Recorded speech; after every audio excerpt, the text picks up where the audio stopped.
Kenapa orang jahat makmur? Itu pertanyaan yang selalu ditanyakan. Ya, anyway, pelajaran kita katakan. Bagaimanakah janji penghakiman Allah atas dunia dan atas semua kejahatan yang ada dalam dunia? Memberi Anda kenyamanan ketika begitu banyak kejahatan sekarang yang tidak dihukum. Tapi kita tahu akan ada penghakiman Allah. Akan ada penghakiman Allah. Nah, oke. Pelajaran kita menarik sekali ya. Kita akan masuk, kenapa orang jahat makmur? Itu pertanyaan yang selalu ditanyakan. Ya, dari Mazmur, kita sudah baca tadi. Mazmur asal Allah itu baik bagi mereka yang tulus hatinya, bagi mereka yang bersih hatinya. Artinya, kalau hanya dari sudut pandang saat ini, sekarang, maka arti daripada ayat ini adalah apa ya? Artinya Allah seharusnya tidak baik. Allah seharusnya tidak baik kepada yang tidak tulus dan tidak bersih hatinya. Dan kita dari sejak kecil, kita sudah diajar, kalau kita tidak tulus, kita tidak bersih hati kita berbohong pada orang tua, wah kena cambuk kita, dihajar kita, digetuk ya, istilahnya ya. Kenapa? Karena setiap perbuatan yang tidak baik, ada konsekuensi yang tidak baik. Ya, konsekuensinya kita menderita. Kalau kita tidak tulus, tidak baik, tidak bersih hati kita, kelakuan kita tidak baik, maka konsekuensinya kita menderita. Kita tidak menerima kebaikan dari orang tua kita, dari guru kita, dari tempat kita bekerja dan lain sebagainya. Tidak ada satu tempat bekerja di dunia ini yang memberikan upah atau reward kepada orang yang nggak benar. Iya kan? Itu. Tapi ya, jadi ini sudah dinyatakan. Allah itu baik, oke, betul, bagi mereka yang tulus hatinya. Tapi apa yang terjadi kemudian, kenyataan seringkali orang yang tidak baik, keadaannya lebih baik. Orang yang tidak baik, seringkali lebih baik keadaannya. Itulah dikatakan, Mazmur 73, 4-5 dan 12. Sebab kesakitan tidak ada pada mereka. Ya, tidak ada pada mereka. Sehat dan gemuk tubuh mereka. Ya. Mereka tidak mengalami kesusahan manusia. Mereka tidak kena tulah seperti orang lain. Sesungguhnya itulah orang-orang fasik. Mereka menambah harta benda dan senang selamanya. Ya, senang selamanya. Lalu gimana ini? Apakah Allah kita ini tidak menghajar mereka? Kenapa Allah tidak berikan konsekuensi dari kejahatan mereka? Akibat daripada fakta yang terjadi ini. Akibatnya apa yang terjadi? Kita bertanya. Pertama kita bertanya. Mengapa kita harus tetap beriman? Padahal orang yang tidak beriman seringkali tampak lebih baik keadaannya. Kenapa kita harus tetap percaya kepada Tuhan? Kalau orang yang tidak percaya, mereka lebih baik keadaannya daripada kita yang percaya. Itu ditanyakan juga. Itu ditanyakan oleh pemazmur. Ya. Dalam Mazmur 73:13. Sia-sia, sia-sia sama sekali. Sia-sia sama sekali aku mempertahankan hati yang bersih dan membasuh tanganku tanda tidak bersalah. Buat apa? Orang lain jahat-jahat tidak ketahuan, makmur mereka. Kita yang jujur, kita kerja di kantor, kita kerja di tempat kita bekerja, jujur, waduh, jalan di tempat terus kehidupan kita. Kenapa kita? Udah, kalau nggak ada konsekuensi, kenapa kita tidak ikut rame aja? Kenapa kita tidak ikut rame saja? Tapi bukan hanya bertanya, iman menjadi goyah. Ini yang dia katakan, tadi kita sudah lihat ya. Iman menjadi goyah. Mazmur 73 ayat 2 dan 3. Aku sedikit lagi, walaupun puji Tuhan tidak sampai terpeleset. Tapi dia katakan, sedikit lagi maka kakiku terpeleset. Nyaris aku tergelincir. Sebab aku cemburu pada pembual-pembual. Kalau aku melihat kemujuran orang fasik. Ini pertanyaan di kitab Mazmur. Ini ditanyakan sebelum kitab Mazmur, Ayub sudah mempertanyakan hal yang sama. Ayub 21 ayat 7 katakan, mengapa orang fasik tetap hidup menjadi tua, bahkan bertambah-tambah kuat. Kenapa orang fasik? Aku ini orang benar. Ya, aku orang benar. Aku Tuhan sudah benarkan. Aku tidak merasa aku telah melakukan kesalahan. Anak-anakku saja kalau mereka pesta-pesta, habis pesta aku persembahkan korban, minta ampun atas dosa mereka, supaya mereka tidak menjadi celaka. Tapi kok aku celaka? Aku yang tidak buat apa-apa, kenapa aku menjadi celaka? Kenapa orang fasik tetap hidup menjadi tua, bahkan bertambah-tambah kuat? Kenapa? Dan yang lebih parah adalah apa yang ditulis setelah Ayub, setelah pemazmur, ditulis oleh nabi-nabi, ya, Yeremia misalnya. Nabi Yeremia, dia berkata dalam Yeremia 12 ayat 1 dan 2. Engkau memang benar ya Tuhan. Engkau memang benar ya Tuhan. Bila mana aku berbantah dengan engkau, engkau selalu benar Tuhan. Tetapi aku, ada satu, mungkin ini dia, Yeremia katakan ini satu hal ini, mungkin Tuhan ini aku bisa kalahkan di Tuhan ya. Aku mungkin bisa kalahkan Tuhan. Ini kata Yeremia kurang lebih ya. Tetapi aku mau berbicara dengan engkau tentang keadilan. Tentang keadilan Tuhan. Mengapakah mujur hidup orang-orang fasik? Sentosa semua orang yang berlaku tidak setia. Kenapa? Oh, sama pertanyaannya. Pertanyaannya sama dengan Ayub, dengan pemazmur. Tapi ada satu tingkatan yang lebih lagi yang telah ditulis oleh Yeremia. Tingkatan lebih apa? Ayat kedua. Kalau yang pertama gampang, Ayub juga tanya yang sama, mengapa orang fasik hidup? Kita juga tanya, kenapa orang fasik itu juga kok lebih hebat kehidupan mereka? Ya, mereka bisa jadi ini dan itu dan lain sebagainya. Ya, kita yang jujur-jujur, kita yang buat ini kok begini-begini terus, jalan di tempat terus. Ayat 2, inilah tingkatan yang lebih. Apa yang dikatakan di ayat 2 ini? Engkau, Tuhan, Engkau membuat mereka tumbuh. Dan mereka pun juga berakar. Mereka tumbuh subur dan menghasilkan buah juga. Oh Tuhan. Oke lah kalau mereka itu melakukan kefasikan karena setan yang buat mereka jadi makmur. Karena mereka mungkin pergi ke Batu Pinawetengan minta opo-opo lalu mereka jadi makmur. Oke lah saya ngerti Tuhan. Tapi kenapa ini Engkau yang buat Tuhan? Kenapa Engkau yang membuat mereka tumbuh makmur dan lain sebagainya? Wah, apakah Yeremia ini main asal tuduh saja begitu sama Tuhan ya? Asal tuduh aja sama Tuhan. Apa dia asal ngomong doang begitu ya? Asbun ya, asal bunyi saja ini si Yeremia. Oh tidak. Ingat Yeremia ini hidup di zaman apa ya? Di zaman dia melihat umat-umat Tuhan ya. Dia melihat umat-umat Tuhan sedang dalam ancaman serangan daripada apa? Serangan-serangan dari bangsa yang akan menawan mereka. Dan bahkan dia melihat raja-raja di Yehuda ditawan ke Babel. Ditawan oleh Nebukadnezar. Dia melihat dengan mata kepalanya sendiri bagaimana Nebukadnezar dan tentara dari Babylon, dari Kasdim itu membunuh dalam usaha untuk menghantam mereka di Yerusalem. Membunuh raja-raja yang ada yang disayang oleh Yeremia seperti Yosia dan lain sebagainya, apa raja-raja yang lainnya. Dia melihat orang-orang yang dibunuh oleh Nebukadnezar. Dan kemudian dari mana dia tahu ya bahwa Tuhan yang membuat mereka tumbuh? Apa buktinya? Tuhan membuat orang fasik tumbuh subur ya karena dia mengetahui firman Tuhan ya. Nabi Yeremia ya mengetahui apa yang dituliskan oleh nabi-nabi lainnya seperti apa ya, mungkin sebelum Habakuk tapi Yeremia ya ya saya percaya ya. Oke, Habakuk 1 ayat 6, sorry. Habakuk 1 ayat 6 katakan sebab sesungguhnya Tuhan katakan ya, akulah yang membangkitkan orang Kasdim. Akulah yang membangkitkan orang Kasdim. Ya. Bangsa yang garang dan tangkas itu. Yang melintasi lintang bujur bumi untuk menduduki tempat kediaman yang bukan kepunyaan mereka. Ya. Yang melintasi apa ya? Yang melintasi lintang bujur bumi untuk menduduki tempat kediaman yang bukan kepunyaan mereka. Baik, apalagi kita lihat. Selain dia melihat dari apa dikatakan oleh Nabi Yakub. Yeremia sendiri, Yeremia 27. Yeremia 27 ayat 6 katakan. Dan sekarang, ya, firman Tuhan yang sudah katakan secara langsung, ya, firman Tuhan yang katakan secara langsung pada Yeremia. Dan sekarang aku menyerahkan segala negeri ini ke dalam tangan hambaku. Siapa itu hamba Tuhan? Yeremia? Ya, apakah Tuhan sedang berbicara tentang Yeremia sendiri? Bukan. Aku akan menyerahkan segala negeri ini ke dalam tangan hambaku, yakni Nebukadnezar, Raja Babel. Juga binatang di padang telah kuserahkan supaya tunduk kepadanya.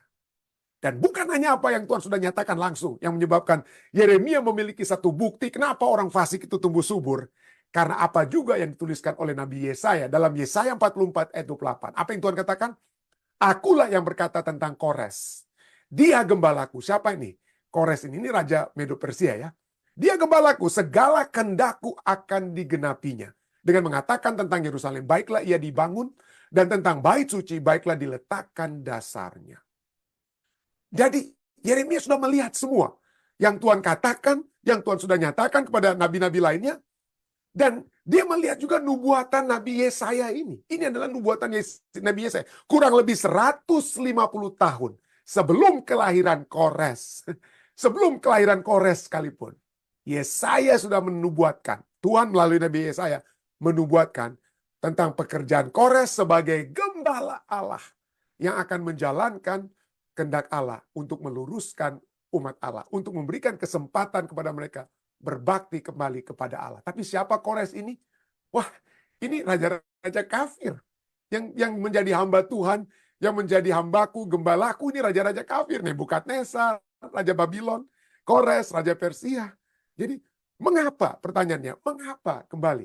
Mengapa orang-orang jahat itu? Apa yang dapat kita jawab dari firman Tuhan? Kalau itu pertanyaan yang datang dalam hati kita ya. Kenapa pendeta? Ada begitu banyak orang jahat yang makmur. Poin pertama yang dapat kita lihat ya. Mengapa orang jahat makmur? Jawabannya yang pertama. Beberapa berkat Allah itu diberikan kepada seluruh umat manusia. Ada beberapa berkat. Ya, berkat untuk masuk kerajaan surga mungkin tidak.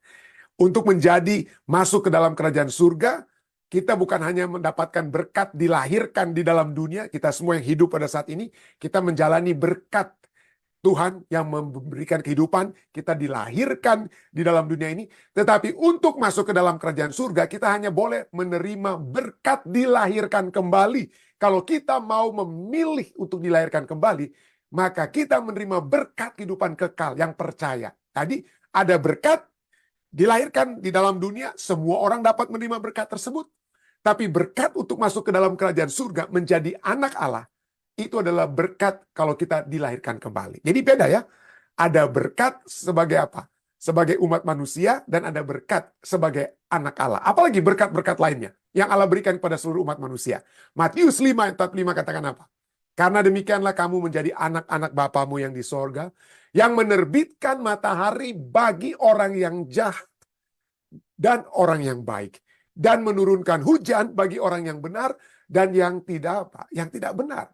Orang baik dan orang jahat memiliki satu waktu yang sama, hari-hari yang sama, ya, tidak memiliki waktu yang berbeda. Hari-hari yang dapat digunakan untuk bekerja, hari-hari yang dapat digunakan untuk mendapatkan apa? Pekerjaan dan lain sebagainya. Dan ada berkat-berkat yang Tuhan sudah berikan kepada seluruh umat manusia. Jadi itu poin pertama. Kenapa orang jahat dapat makmur? Ya karena memang Tuhan dapat memberikan. Tuhan dapat memberikan apa ya, kemakmuran, walaupun mungkin seperti kita sudah tadi pelajari, mungkin tidak untuk orang-orang, berkat-berkat ini hanya untuk saat ini dalam dunia ini, tapi tidak untuk selamanya. Kenapa? Karena hanya orang yang dilahirkan kembali, manusia-manusia baru itu yang akan mengalami kemuliaan, kekekalan selama-lamanya tentunya ya. Tapi bukan orang-orang jahat. Tapi semua umat manusia memiliki berkat yang sama. Ada beberapa berkat yang sama. Poin yang kedua, dalam kedaulatannya, Allah dapat menggunakan orang-orang yang jahat bagi kebaikan umat-umatnya. Raja Nebukadnezar, raja apa? Raja Nebukadnezar dapat digunakan. Seperti saya katakan tadi, Raja Nebukadnezar itu bukan raja yang kita hanya bisa lihat dari kitab Daniel, raja yang memuji Tuhan pada saat Daniel menginterpretasikan atau memberikan dan menginterpretasikan mimpi dalam Daniel pasal 2. Bukan raja dalam Daniel pasal 3 yang apa? Yang memerintahkan orang sujud tapi kemudian melihat anak manusia bersama-sama dengan Sadrak, Mesak, Abednego dalam dapur api. Oh, bukan Nebukadnezar dari Daniel pasal 4 saat dia sudah mendapatkan mimpi, diinterpretasikan oleh Daniel, lalu kemudian 1 tahun kemudian dia menjadi seperti yang dimimpikannya, tapi sesudah itu dia memuji, membesarkan nama Tuhan. Itu bukan itu saja gambaran Raja Nebukadnezar. Seperti yang saya katakan tadi, Raja Nebukadnezar adalah raja yang bengis, raja yang sadis. Kalau kita lihat dari kejadian dari Daniel pasal 2, dia tidak segan-segan akan membunuh semua orang yang tidak dapat memberikan mimpi dan interpretasi dari mimpinya. Dia itu pembunuh, saudara. Dia membunuh banyak orang pada saat dia menawan orang-orang Yahudi untuk keluar dari kerajaan Yehuda. Dia itu pembunuh. Tapi kenapa Tuhan katakan dia sebagai hambaku? Apakah ada hamba Tuhan yang menjadi pembunuh saat ini? Wah, boro-boro ya ini, dipecat kita. Ya, kalau kita mau berpikir aja untuk menjadi pembunuh sebagai hamba-hamba Tuhan. Tapi kenapa? Kenapa Tuhan harus menyebutkan Nebukadnezar itu kepada Yeremia sebagai hambaku. Sebagai hambaku. Pembunuh tersebut. Apakah ini etis? Pertanyaan berikut, apakah ini etis sesuai dengan etika ya? Yaitu Allah menggunakan sesuatu yang tidak baik untuk kebaikan. Kenapa? Oh, begitu banyak pertanyaan. Kalau kita tanyakan kenapa Tuhan menggunakan Nebukadnezar sebagai hamba Tuhan. Belum, betul. Kita tahunya sekarang. Tapi pada saat Yeremia, pada saat dia mendengar Nebukadnezar sebagai hambaku, saya tahu itu dalam hati Yeremia dia protes itu sama Tuhan. Tuhan kok masa hambamu itu si Nebukadnezar yang akan menghancurkan kami pada saat ini. Apakah etis Tuhan menggunakan kejahatan untuk kebaikan? Ya. Tapi coba kita lihat, sebenarnya bukan Tuhan menggunakan kejahatan untuk kebaikan, tapi Tuhan memberikan kesempatan. Itulah sebabnya mengapa orang jahat makmur. Poin kedua ini betul dalam kedaulatannya. Orang-orang jahat dapat digunakan, diizinkan oleh Tuhan untuk menjadi sarana mungkin mendisiplin umat-umat Tuhan, menjadikan mereka berbalik kembali kepada Tuhan. Ya, Tuhan kadang-kadang harus diam supaya kita, pelajaran kita tadi malam, supaya kita memiliki kehausan akan Tuhan, harus dikembalikan ke tanah asal mereka. Kan orang-orang Israel kan pada saat Abram itu keluar kan dari Ur Kasdim itu kan daerahnya Babylon. Ya, itu daerah Babylon. Jadi pada saat seperti kita lagu di Indonesia, kalau ada istri yang tidak setia, lagu-lagu dulu ya, itu dikembalikan ke rumah bapakku. Gitu ya. Jadi pada saat orang Israel itu, orang Yehuda itu kembali ke Babylon, itu seperti istri Tuhan ini dikembalikan ke rumah ayahnya, kembali kemana ya? Ke Babylon ya. Jadi dikembalikan ke situ. Kenapa? Kadang-kadang Tuhan seakan-akan diam supaya kita merindukan kembali kebersamaan dengan Tuhan itu ternyata jauh lebih indah. Jadi Tuhan dalam kedaulatannya dapat menggunakan raja-raja jahat sekalipun bagi kebaikan umat-umatnya, agar mereka dapat lurus, agar mereka dapat berbalik. Tapi itu dari sudut pandang umat Tuhan. Bagaimana dengan satu fakta bahwa Tuhan menggunakan raja jahat ini untuk kebaikannya? Apakah itu dapat diperbolehkan, cukup etis? Apakah saya dapat merampok, dengan hasil rampokan itu saya bagi orang-orang miskin? Nggak boleh kan kita? Kita harus menggunakan cara yang benar untuk mencapai tujuan yang benar. Nah, apakah Tuhan telah menggunakan cara yang salah untuk mendapatkan tujuan yang benar? Seringkali orang berpikir, tapi inilah masalahnya. Kita berpikir dari logika manusia. Seperti pelajaran kita tadi katakan, kita tidak melihat gambaran besar, ya, the bigger picture yang Tuhan sudah berikan. Nah, apa the bigger picture-nya? Tuhan kan tidak suruh dirampok ini dan itu sembarangan, ya. Itu bukan metode Tuhan, tetapi the bigger picture yang Tuhan lihat adalah dia memberikan kesempatan kepada raja-raja kafir, orang jahat yang dapat dia gunakan sekalipun, ya, karena dia dalam kedaulatannya dia mengetahui bahwa ada kesempatan untuk bertobat yang dia dapat berikan kepada orang-orang jahat yang dia gunakan. Dengan kata lain, dia melakukan hal yang etis. Tuhan, kenapa? Karena poin nomor 3 ini. Poin nomor 3 adalah bahwa orang jahat seperti Raja Nebukadnezar pun diberikan kesempatan untuk bertobat. Ya, diberikan kesempatan untuk bertobat. Pada saat kita melihat Raja Nebukadnezar, Daniel pasal 2, ya, dari Daniel pasal 1 sampai Daniel pasal 2, dia hanya melihat dari jauh Allah daripada Raja Nebukadnezar, tidak kena kepada dirinya. Daniel pasal 4, saat dia menjadi seperti binatang buas. Dan baru dia sadar pada saat dia memandang Allah di dalam Daniel pasal 4. Dan keadaannya dipulihkan. Disitulah dia mengalami pertobatan yang sesungguhnya. Dan Tuhan, dalam kedaulatannya Tuhan tahu. Itulah sebabnya Tuhan dapat menggunakan seseorang yang bukan saat ini akan bertobat, tapi nantinya akan bertobat. Itu yang dapat dia gunakan, dan itu dapat membuktikan Allah itu sungguh baik. Allah Maha Tahu. Dia mengetahui dari awal hingga akhir, kedaulatannya tidak dapat diganggu-gugat. Jadi, kalau kita bertanya-tanya, pendeta, kenapa si A? Kenapa si A ini makmur? Mungkin kalau saya jawab, ya, mungkin karena Tuhan sedang menggunakan dia untuk satu waktu menjadi saluran berkat Tuhan. Kenapa sekarang kita tidak lihat? Ya, kenapa? Kita tidak melihat the bigger picture. Ya, orang yang kita anggap jahat itu, mungkin saat ini dia masih jahat, ya. Tapi Tuhan memberikan kesempatan kepadanya. Tuhan dapat menggunakan dia karena Tuhan dalam kemahatauannya mengetahui satu waktu Dia dapat digunakan sebagai apa? Saluran berkat Tuhan untuk bahkan menguatkan umat-umat Tuhan. Itulah sebabnya seperti Raja Nebukadnezar, dialah satu-satunya raja yang orang kafir yang menulis satu fatsal di dalam Alkitab, Daniel fatsal keberapa ya? Daniel fatsal keempat. Kenapa? Karena itulah kasih Tuhan. Ya, orang yang kita lihat jahat sekarang telah diberikan kesempatan untuk bertobat, dan kita dapat lihat Raja Nebukadnezar bertobat. Itulah sebabnya 2 Petrus 3 ayat 9 katakan, ia sabar terhadap kamu, karena ia mengendaki supaya jangan ada yang binasa, melainkan supaya semua orang berbalik dan bertobat. Apa intinya dari ketiga poin ini? Jangan cemburu. Jangan katakan Tuhan tidak adil. Jangan kita merasa bertanya dan lemah iman. Loh, ini orang jahat. Mungkin saat ini dia orang jahat. Tapi mungkin 5 tahun ke depan dia hamba Tuhan. Dia jadi pendeta mungkin. Ya. Seperti saya terus katakan, kalau saya masih kecil, anak-anak Anda yang kenal saya dari kecil sampai SMA sekalipun mungkin berpikir, wah ini Stephen Rantung ini nggak akan mungkin dia jadi orang benar. Ya. Tapi Tuhan sayang sama saya. Ya. Tuhan sayang sekali sama saya, memberikan kesempatan kepada saya. Ya, mungkin orang-orang lain berpikir, oh kok Stephen Rantung waktu itu ya, wah anak nakal ini kok dibiarkan aja, kenapa nggak sakitan gitu, nakalnya tapi sehat-sehat aja di waktu kecilnya itu Stephen Rantung itu. Mungkin ada yang bertanya seperti itu ya.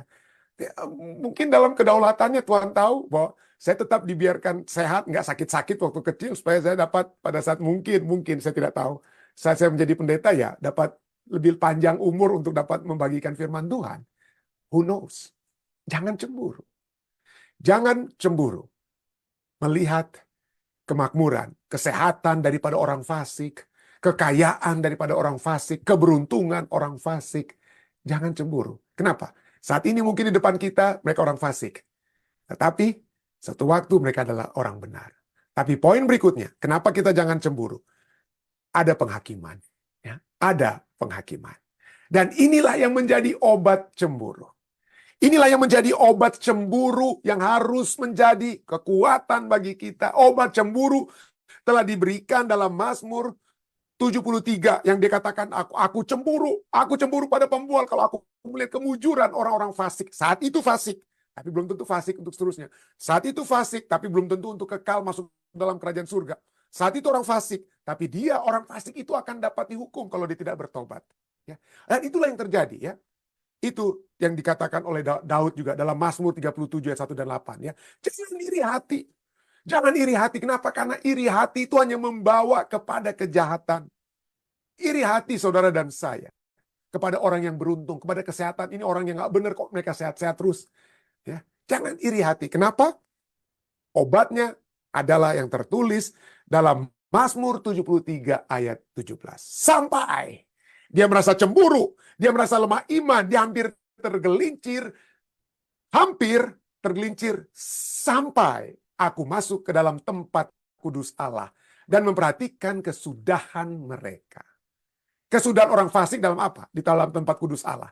Mereka menjadi dua hal. Orang fasik dapat menjadi orang benar dalam tempat kudus Allah, atau orang fasik akan dihukum. Nah, apa buktinya? Pada saat kita bicara tentang tempat kudus Allah, apa yang ada dalam pikiran kita? Apa yang ada dalam pikiran? Oh, tempat kudus Allah. Oh ya, gampang pendeta. Ada pendeta Rantung yang berkhotbah, ada lagu-lagu indah dinyanyikan oleh anak-anak muda Fisdak, ada potluck sesudah kita berbakti. Itulah gambaran kita saat ini tentang tempat kudus Allah, ya. Tempat kudus Allah itu tempat yang waduh santai, kita bisa dengar firman Tuhan dan lain sebagainya. Itu tempat kudus bagi kita saat ini.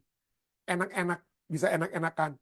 Tapi di zaman pemazmur, tempat kudus Allah adalah tempat yang penuh dengan darah. Oke, saya ulangi. Tempat yang penuh dengan darah. Darah apa?